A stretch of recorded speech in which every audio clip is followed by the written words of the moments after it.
ಕೊಟ್ರಿ ಅಂತ ಪ್ರಶ್ನೆ ಮಾಡಿದ್ರು. ನಾನೊಂದು ಮಾತನ್ನು ಕೇಳ್ತೀನಿ, ಅತಿ ಹೆಚ್ಚು ಜನ ಕೂಲಿ ಮಾಡತಕ್ಕಂಥ ವರ್ಗ ಯಾವ ಜನಾಂಗದಲ್ಲಿ ಬರ್ತಾ ಇದೆ ಸ್ವಾಮಿ? ಇವತ್ತು ಗಾರ್ಮೆಂಟ್ಗಳಲ್ಲಿ ಕೆಲಸ ಮಾಡ್ತಿರ್ತಕ್ಕಂಥ ಅತಿ ಹೆಚ್ಚು ಜನ ಯಾವ ವರ್ಗದ ಜನ ಅನ್ನೋದನ್ನ ನಾವೇ ಯೋಚನೆ ಮಾಡಬೇಕಾಗುತ್ತೆ. ಟೆಂಪೋ ಟ್ರಾಕ್ಸ್ಗಳಲ್ಲಿ, ಆಟೋಗಳಲ್ಲಿ ತಿರುಗ್ತಿದ್ದವ್ರಿಗೆ ಮುಕ್ತವಾಗಿ ಬಸ್ಸಲ್ಲಿ ತಿರುಗಾಡಕ್ಕೆ ಅವಕಾಶ ಸಿಗ್ತಲ್ಲ, ಯಾವುದೇ ಕಾರ್ಖಾನೆಗಳಲ್ಲಿ ಕೆಲಸ ಮಾಡೋರಿಗೆ ಮುಕ್ತವಾಗಿ ಬಸ್ಸಲ್ಲಿ ತಿರುಗಾಡಕ್ಕೆ ಅವಕಾಶ ಕೊಟ್ರಲ್ಲ, ಈ ಯೋಜನೆ ಬೇಡವಾ? ಆ ತಾಯಿಯಿಂದ ಕಷ್ಟ ನಾವು ಯೋಚನೆ ಮಾಡಿದ್ವಾ? ಬೆಳಗಿನ ಜಾವ 4:30-5 ಗಂಟೆಗೆ ಎದ್ದು ಮನೆ ಕೆಲಸನೂ ಮಾಡಿ ಅವರು ಕಾರ್ಖಾನೆಗಳಲ್ಲಿ ಕೆಲಸ ಮಾಡೋದಕ್ಕೆ ಹಲವಾರು ದೂರದ ಜಾಗದಲ್ಲಿ ಹೋಗಿ ಗಾರ್ಮೆಂಟ್ಗಳಲ್ಲಿ ಕೆಲಸ ಮಾಡೋದಕ್ಕೆ ಒಂದು ಬುತ್ತಿಗೆ ಕಟ್ಕೊಂಡು ಹೋಗ್ತಿದ್ರಲ್ಲ, ಆ ಮಧ್ಯದಲ್ಲಿ ಆ ಆಟೋದವನಿಗೋ ಆ ಟೆಂಪೋದವನಿಗೋ ದುಡ್ಡು ಕೊಟ್ಟು ಪುನಃ ಸಾಯಂಕಾಲ ದುಡ್ಡು ಕೊಟ್ಟು ಬರ್ಬೇಕಿತ್ತಲ್ಲ, ಅದನ್ನ ತಪ್ಪಿಸಿದ್ದು ತಪ್ಪು ಅನ್ನೋದಾದ್ರೆ ನಿಮ್ಮ ಮಾತು, ನಿಮ್ಮ ಆತ್ಮಸಾಕ್ಷಿಗೆ ನಾನು ಬಿಡ್ತೀನಿ. ಇವತ್ತು ಮನೆ ನಡೆಸಬೇಕಾದ್ರೆ ಇಷ್ಟೆಲ್ಲ ದುಡ್ದು ಬಂದ್ರು ತನ್ನ ಮನೆ ನಡ್ಸಕ್ ಆಯ್ತಿರ್ಲಿಲ್ಲ. ಮೈಕ್ರೋ ಫೈನಾನ್ಸ್ ಹಾವಳಿ ಇತ್ತು. ಎಲ್ಲೊಂದ್ರಲ್ಲಿ ಒಂದು ಹಾಹಾಕಾರ, ಆ ಬಡತನ ಕಿತ್ತು ತಿನ್ನೋಂಥ ಜಾಗಕ್ಕೆ ಆ ತಾಯಿ ಮನೆ ನಡೆಸಲಿ ಅಂತ 2,000 ರೂಪಾಯಿ ಕೊಟ್ರೆ ಆ ಗ್ಯಾರಂಟಿನ ಟೀಕೆ ಮಾಡ್ತಕ್ಕಂಥದ್ದು ಎಷ್ಟು ಮಟ್ಟಿಗೆ ಸರಿ? ಉಳ್ಳವರ ವಿಚಾರವನ್ನ ನೀವು ಹೇಗ್ ಬೇಕಾದ್ರೂ ಮಾತಾಡಿ, ಅವ್ರಿಗೆ ಕೊಟ್ಟದ್ದು ಸರಿಯೋ ತಪ್ಪೋ? ನಿರ್ಗತಿಕರಿಗೆ, ಅಸಹಾಯಕರಿಗೆ ಸಹಾಯ ಮಾಡ್ತಕ್ಕಂಥ ಯೋಜನೆಗಳನ್ನ ಮುಕ್ತ ಕಂಠದಿಂದ ಹೊಗಳಬೇಕಾದ್ದು ನಮ್ಮೆಲ್ಲರ ಕರ್ತವ್ಯ. ಪಕ್ಷ ಭೇದ ಮರೆತು ಮಾತಾಡಬೇಕು.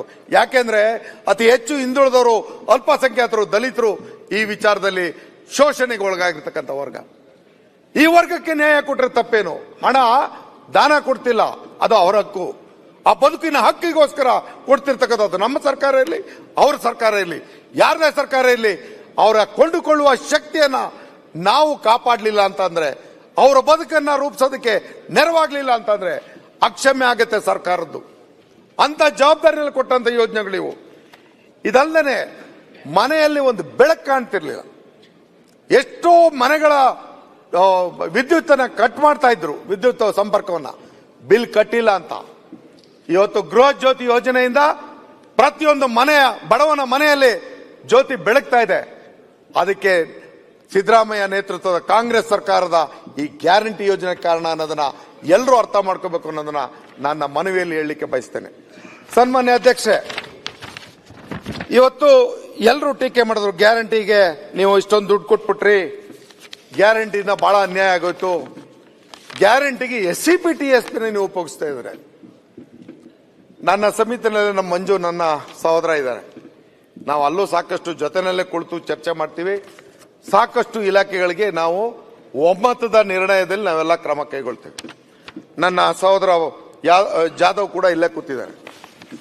ಸನ್ಮಾನ್ಯ ಅಧ್ಯಕ್ಷೆ, ಗೃಹ ಜ್ಯೋತಿಗೆ ಇವತ್ತು 2,626 ಕೋಟಿ ಅಂದ್ರೆ 26% ಇವತ್ತು SCPTSP ನಲ್ಲಿ ಕೊಟ್ಟಿರ್ತಕ್ಕಂಥ ಒಂದು ಅನುದಾನ ಅನ್ನೋದನ್ನ 10,100 ಕೋಟಿನಲ್ಲಿ ಅಲೋಕೇಶನ್ ಇದ್ದಿದ್ರಲ್ಲಿ 2,626 ಕೋಟಿ 26% ಬಂದಿದೆ. ಅನ್ನಭಾಗ್ಯಕ್ಕೆ 1,671 ಕೋಟಿ, ಅದು ಕೂಡ 26% ಇನ್ಸ್ಟೆಡ್ ಆಫ್ 6,426 crore.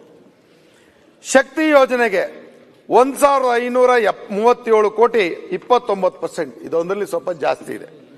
5,300 ಕೋಟಿ ಅಲೋಕೇಶನ್ ಇದ್ದಂತ ಜಾಗದಲ್ಲಿ. ಮತ್ತೆ ಗೃಹಲಕ್ಷ್ಮಿ ಯೋಜನೆಗೆ ಇವತ್ತು 7,438 ಕೋಟಿ 26% ಬರ್ತಾ ಇದೆ. ಅದರಲ್ಲಿ 28,608 ಕೋಟಿಯನ್ನ ಮೊದಲಿಟ್ಟಿದ್ದು, ಒಟ್ಟು ಅದಕ್ಕೆ ಅಲೋಕೇಶನ್ ಇರೋದು. ಯುವ ನಿಧಿನಲ್ಲಿ 27% 167 ಕೋಟಿಯನ್ನು ಇದು ಮಾಡಿದ್ರೆ ಅದಕ್ಕೆ 600 ಕೋಟಿ ಇಟ್ಟಿರ್ತಕ್ಕಂಥದ್ದು ಬಜೆಟ್. ನಾನು ಹಿಂದುಳಿದ ವರ್ಗಗಳ ಇಲಾಖೆಯಿಂದ ಜಾತಿ ಗಣತಿ ನಡೆದಿದೆ.